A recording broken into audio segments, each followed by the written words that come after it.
Okay, it's like this, right? I'm out last Saturday night with a friend of mine, and he says we should go to this pub to see a girl who'd arranged to meet. So long we'd go. And this girl had brought a friend of hers. She was absolutely incredible, I'm telling you, like really nice. I was just sitting there looking at her thinking, God, she is so nice. That's all I could think, she is so nice. So anyway, we talked for a bit, then we go on to another pub, and then I get the butterflies buzzing around in my stomach. And I asked her, you know, did she fancy going out for a drink? And she said yes. And now it's like a weight on my mind, you know. Like a huge vista laid out before me. There's so much to consider, you know, you can't possibly take it all in at once. You know, if you knew what you wanted, you know, it'd be alright, but you don't. You have to try and think about every angle, you know, try and cover all the bases. But, you know, even at the best of times, you know, that's virtually impossible. Take clothes, for instance. Just what does she expect me to wear, though? I mean, do I go smart, which makes me look like I've made the effort, but could also make me look very square? Or do I go casual, which, you know, could give the impression that I don't give a shit and that, you know, I just throw on the first thing I could find? Well, what is casual anyway? I mean, you know, is it a white t-shirt, you know, and blue jeans, you know, the Marlboro Man look? You know, I mean, I could wear that, but it's not such a hot idea. One thing is for sure, I will not go in that middle-aged t-shirt, blue jeans and blazer jacket look. You know, I refuse to look like Huey Bloody Lewis. Perhaps I should tell you in advance that I always have a problem with flowers. You see, the popular conception is that, you know, women like flowers. So, it's to into flora or not to flora? That is the question. I don't appear as just another rugged, unemotional, macho male. At heart, I'm a romantic.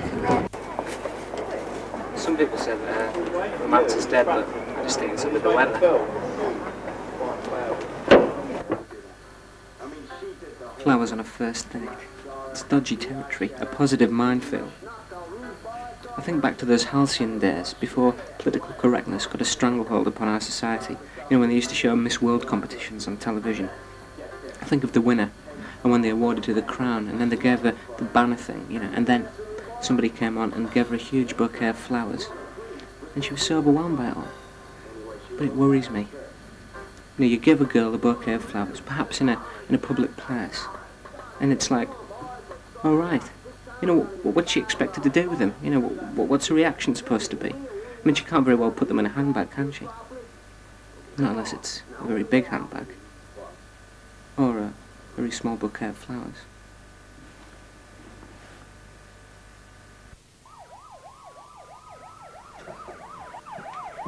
Okay, let's forget the flowers and material trappings like clothes. My big problem stems from last Saturday night when I first met the girl. What I want to know, or what I wish I knew, is what's a general impression of me? You know, what does she think I am? And more importantly, who does she think I am? Now, I could go along there and I could, you know, not change my personality, but change my conduct to fit in with what she expects. You know, I could become the sort of person that she wants. Or I could just be me.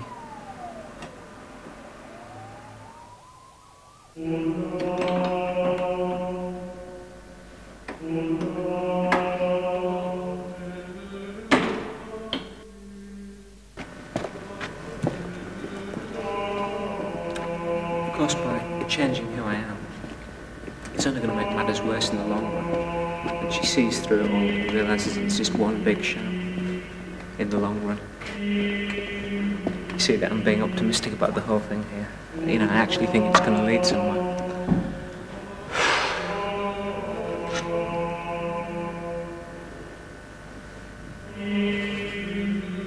I don't know.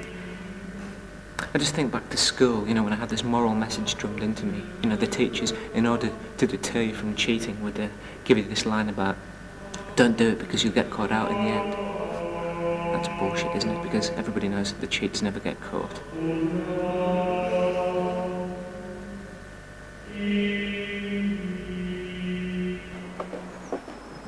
It's no fun being alone. Everyone will require some sort of companionship. Before you start regarding me as some sort of sad, lonely person, I do have some friends, you know. It's just that I want someone to share things with.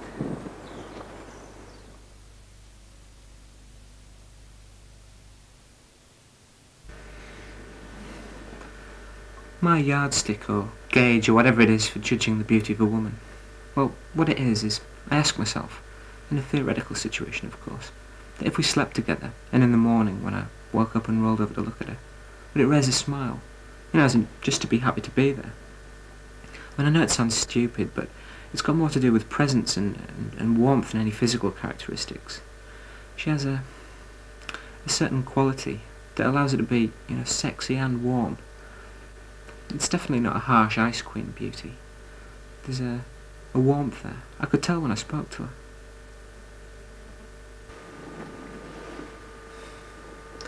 Her voice is really pleasurable to listen to. It's not a squawk or a husky, gotta get on for MacGyver. It's just really pleasant. So it's not as though I'd avoid talking to her.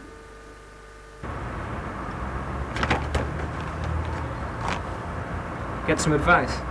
That's what you're saying, isn't it? Well, isn't it? Here. These are my friends. The ones I told you about, remember? We were a lot younger then. Yeah, I mean, you know, I could ask them for advice, but all they're going to do is add more opinions and possibilities to the, you know, the overflowing amount of formulations that I've already got buzzing around inside my brain. What's that? Right to an agony aunt. I can hear it already. Don't be so analytical. Let things take the course. You know, I don't need a national tabloid to tell me something like that. My friends tell me that all the time.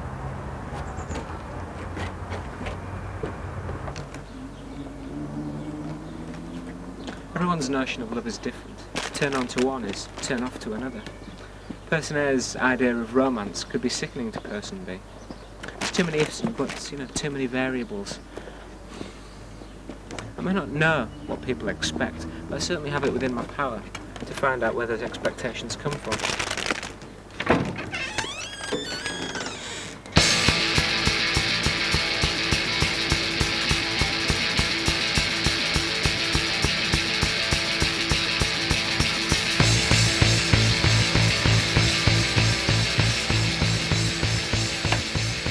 I'll take these.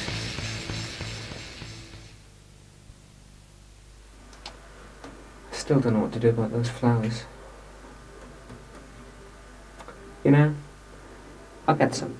Yeah, I'll get some flowers. No, sorry, definitely not. Flowers, bad idea, yeah? Exactly. No. I'll get the flowers. She might think it's over the top, that I'm an idiot, that I look stupid, but I'll get the flowers. Oh.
Oh, you alright?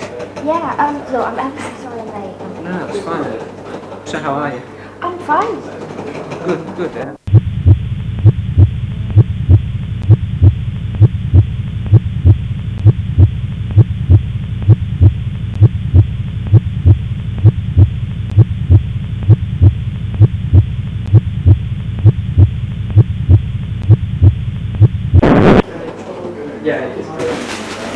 These are for you. Oh, right, thanks. Thanks very much. So can I get you a drink? No, it's okay, I'll have it at my own.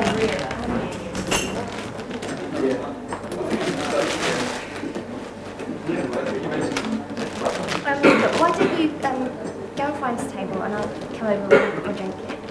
Okay.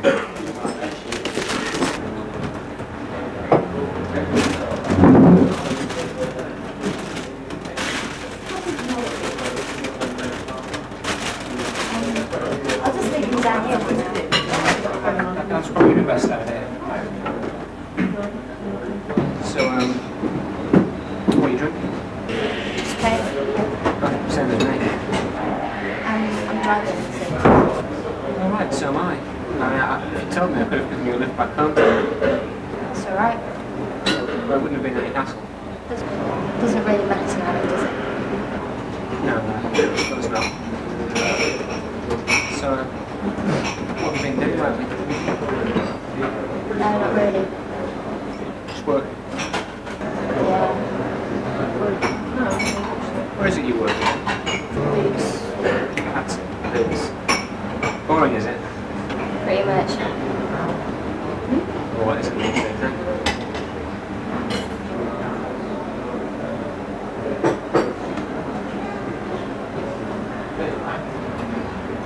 You've been here before? Yeah. Yeah, I've been here a few times.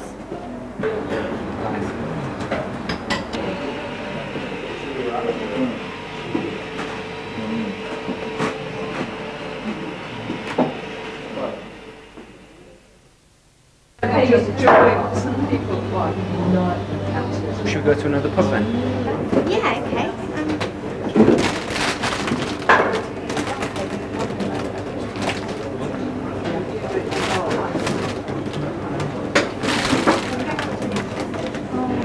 God. Oh, look, Martin, I'm really sorry about this. It's okay. I mean, it was stupid of me to buy them in the first place. I didn't realise how impractical they'd be. No, don't daft. No, it was really nice of you. You're probably the second man who's ever bought me flowers, and you know, it was really sweet of you. Come on, we'll go to another pub. Yeah, okay.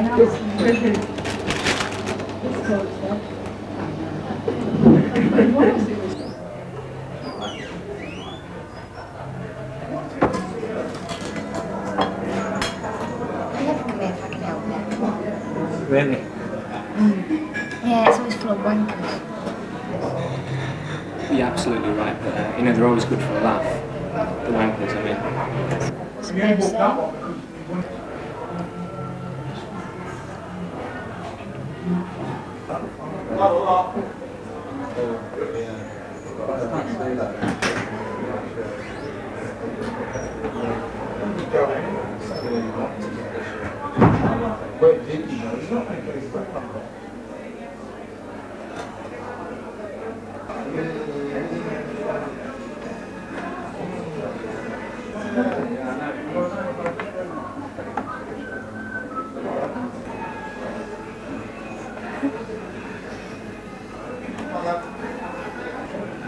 I don't know what you think, but I don't always dress like this, No, because I put these clothes on specially to... I didn't want it to look as if I'd just put on any old thing, because I didn't. But then again, I don't want you to think that I went to the other extreme, and you see what I mean? See, I have this problem with clothes. It's a terrible problem, Really? Yeah, for example, the other day I was supposed to go to a do straight from work, and come out of work and I realised that I haven't got any clothes to change into. So I jump onto this bus, okay, and I stop, get off near a clothes shop, and I run in and I say, look, I need some clothing now, I've got 15 quid. And the man behind the counter has his arm outstretched already and goes, here you are, sir. So, that's my problem with clothes.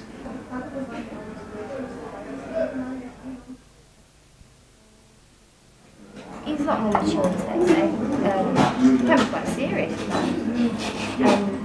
Don't see him that much these days, but when I see him I do make some effort to spend some time with them.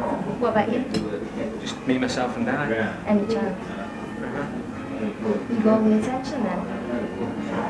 I suppose so. I don't think I've got as much as people reckon I did,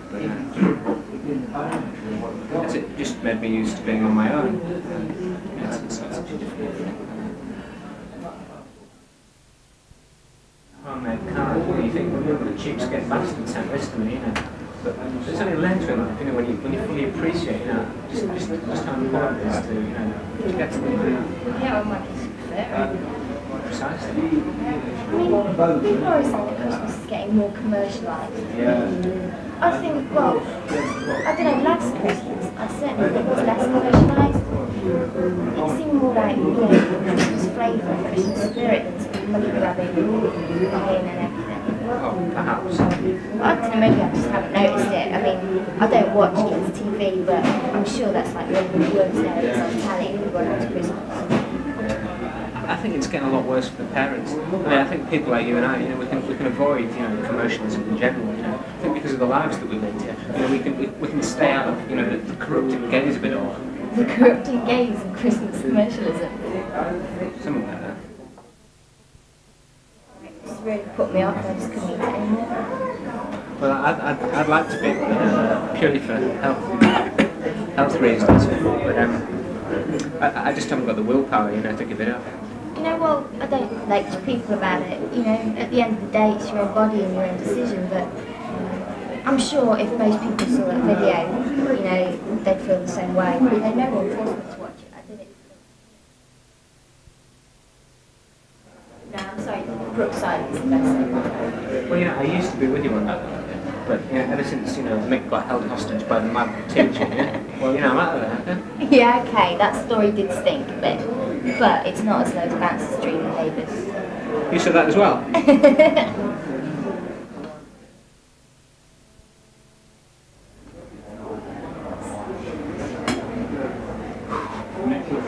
do you think he was? Being the bloody merciless?